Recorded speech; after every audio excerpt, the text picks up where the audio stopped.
Tidak, aku mendengarnya. Jangan kalian sembunyikan apapun dariku. Demi Tuhan, aku mendengarnya bahwa kalian mengikuti agama Muhammad dan mengkhianati agama nenek moyang.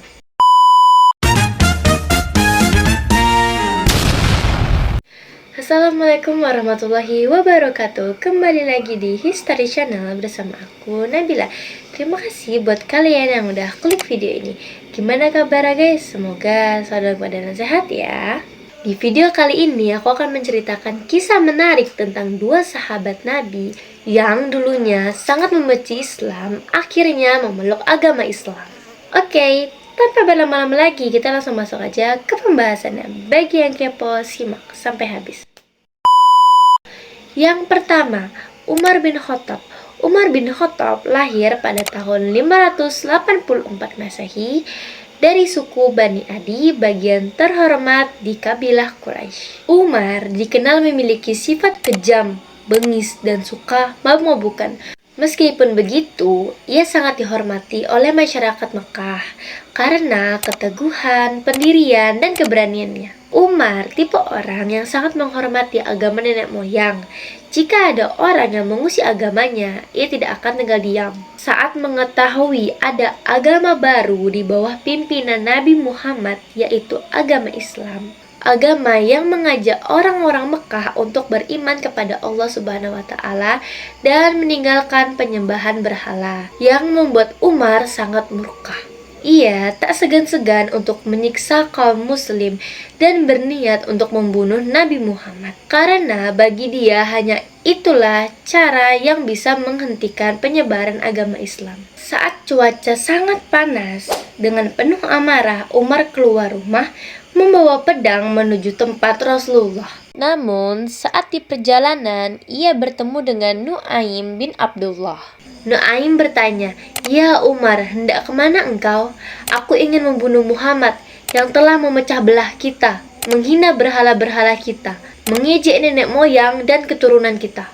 Karena Nu'aim takut Umar benar-benar membunuh Rasulullah, ia mencari cara untuk menghentikannya dengan mengatakan, "Ya Umar, coba kau selesaikan dulu masalah keluargamu. Ada apa dengan keluargaku? Apa ada masalah? Sesungguhnya saudara ipar sekaligus sepupumu Sa'id bin Zaid dan adik kandungmu Fatimah telah masuk Islam." Mendengar hal itu, amarah Umar semakin membara. Ia bergegas ke rumah adiknya. Sedangkan di rumah Fatimah sedang kedatangan Khabbab bin Arat yang sedang membacakan surat Toha kepada suami istri tersebut. Tiba-tiba Umar datang langsung mengetuk pintu dan berteriak, "Buka pintunya, saya Umar!" Khabbab langsung lari ke belakang rumah dan menyembunyikan lembaran Al-Quran. Setelah dibukakan pintu, Umar langsung bertanya, "Apa yang barusan aku dengar dari kalian?" "Kami tidak mendengar apa-apa," jawab keduanya. "Tidak, aku mendengarnya. Jangan kalian sembunyikan apapun dariku. Demi Tuhan, aku mendengarnya bahwa kalian mengikuti agama Muhammad dan mengkhianati agama nenek moyang." Lalu Umar memukul adik iparnya hingga terpental. Melihat hal itu, Fatimah segera melindungi suaminya. Lantas, Umar memukul adiknya juga. Saat melihat mulut adiknya berdarah, Umar menyesali perbuatannya. Dengan nada rendah, Umar berkata, "Berikanlah lembaran yang kalian baca tadi agar aku bisa melihat apa yang dibawa Muhammad. Kami khawatir kau akan merusaknya." "Jangan takut, aku tidak akan merusaknya. Tetapi kau masih najis dalam keadaan musyrik, sedangkan lembaran itu hanya boleh disentuh oleh orang-orang yang suci." Umar langsung berdiri dan membasuh dirinya. Fatimah lalu memberikan lembaran itu kepada kakaknya. Umar segera membaca surat Toha tersebut. Setelah membaca, jiwa Umar bergetar, hati yang keras menjadi lembut. Ia tidak pernah melihat kalam yang begitu indah dan mulia ini. "Wahai Fatimah, beritahu aku di mana Muhammad berada. Aku tidak akan memberitahu jika kamu hendak mencelakainya. Aku tidak akan mencelakainya. Jadi, beritahu aku di mana ia." Saat mendengar pertanyaan Umar, Khabbab keluar dari persembunyiannya dan berkata, "Wahai Umar, berbahagialah, karena sesungguhnya aku berharap engkaulah yang dimaksud dalam doa Rasulullah Shallallahu Alaihi Wasallam. Ya Allah, muliakanlah Islam itu dengan salah seorang dari dua orang yang paling engkau cintai, yaitu Umar bin Khattab dan Abu Jahal bin Hashim.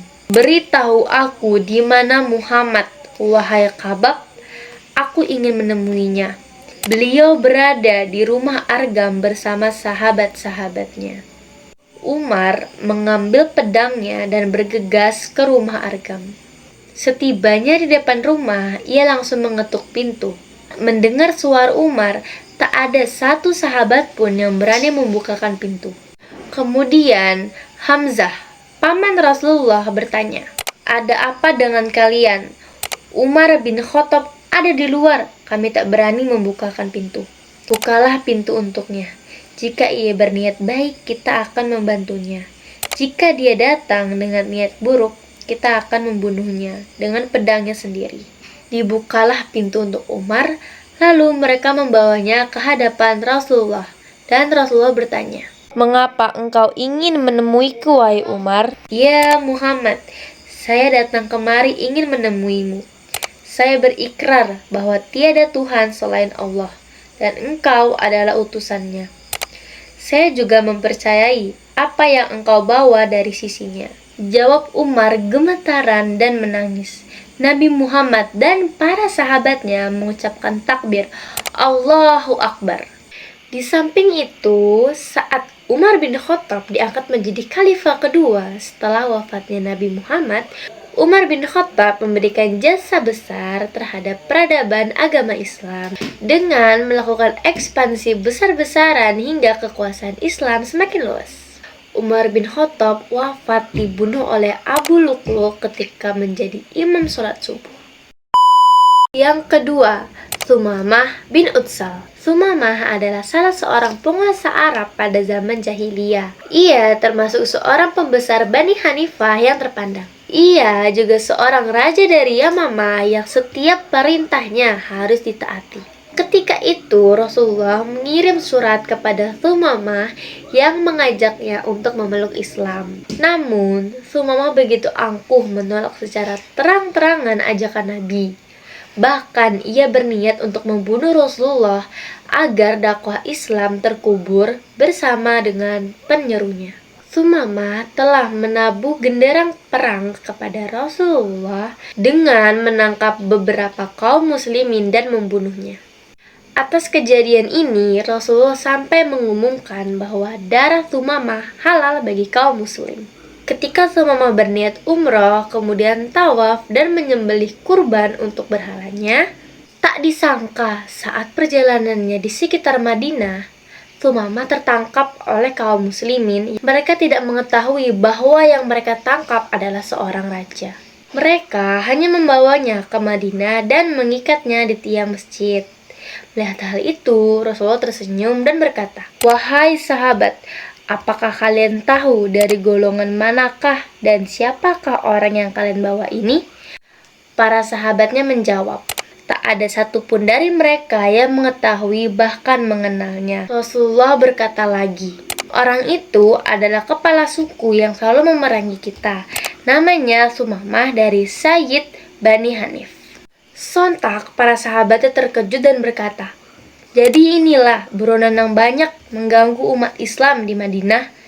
Lalu Rasulullah bertanya kepada Sumamah, "Wahai Sumamah, apakah kamu mau masuk Islam? Atau adakah keinginan kamu masuk Islam?" Dengan tegas Sumamah mengatakan, "Tidak, saya tidak mau." Kemudian Rasulullah mengatakan, "Kurunglah dia ke dalam masjid, ikat dan jangan sampai lolos." Tentu saja perintah Rasulullah ini bertujuan agar Sumamah melihat kegiatan dan aktivitas Nabi Muhammad dan sahabatnya. Keesokan harinya, Sumamah dipanggil dan ditawarkan kembali oleh Rasulullah. "Wahai Sumamah, apakah kamu sudah ada keinginan untuk masuk Islam?" Dengan tegas lagi, Sumamah menjawab, "Tidak." Di hari ketiga, Rasulullah mendatanginya dan menanyakan pertanyaan yang sama. Namun, Sumamah masih menjawabnya dengan pertanyaan yang sama juga. Akhirnya Rasulullah membebaskannya. Baiklah, hari ini kamu aku bebaskan. Di hari itu, Sumamah bebas, belum memeluk Islam. Meski begitu, setelah bebas, ia langsung mencari air untuk mandi dan membersihkan sekujur tubuhnya. Lalu, ia kembali ke masjid untuk bertemu dengan Rasulullah dan mengulurkan tangannya sambil berkata, "Ya Rasulullah, ulurkan tanganmu, saya sekarang masuk Islam. Aku bersaksi tiada Tuhan selain Allah dan engkau Muhammad adalah utusan Allah." Setelah bersyahadat, kemudian dia berkata lagi, "Ya Rasulullah, dahulu di muka bumi ini tidak ada wajah yang paling aku benci daripada wajahmu. Sekarang wajahmulah yang paling aku cintai. Di muka bumi ini tidak ada kawanan yang saya benci selain sahabat-sahabatmu. Tetapi kini sahabat-sahabatmu lah orang yang saya cintai." Kisah dari dua sahabat Nabi ini menunjukkan bahwa hidayah Allah itu benar-benar ada. Allah mampu membolak-balikan hati seseorang yang dahulunya keras menentang Islam. Allah lembutkan hatinya hingga memeluk agama Islam. Kisah ini juga mengajarkan kita untuk selalu mencari kebenaran dan tidak mudah menyerah, dan tetap berani membela Islam apapun yang terjadi. Nah, sekian dulu ya video kita kali ini. Gimana? Kalian tertarik gak sama video aku? Kalau kalian tertarik, kalian bisa like dan subscribe ya. Dan jangan lupa nyalain lonceng notifikasinya biar kalian gak ketinggalan sama video-video aku yang lainnya. Kalau kalian mau nambahin kritik dan saran, kalian bisa komen di bawah. Dan terima kasih sudah nonton video aku sampai habis. See you di next video guys. Bye-bye.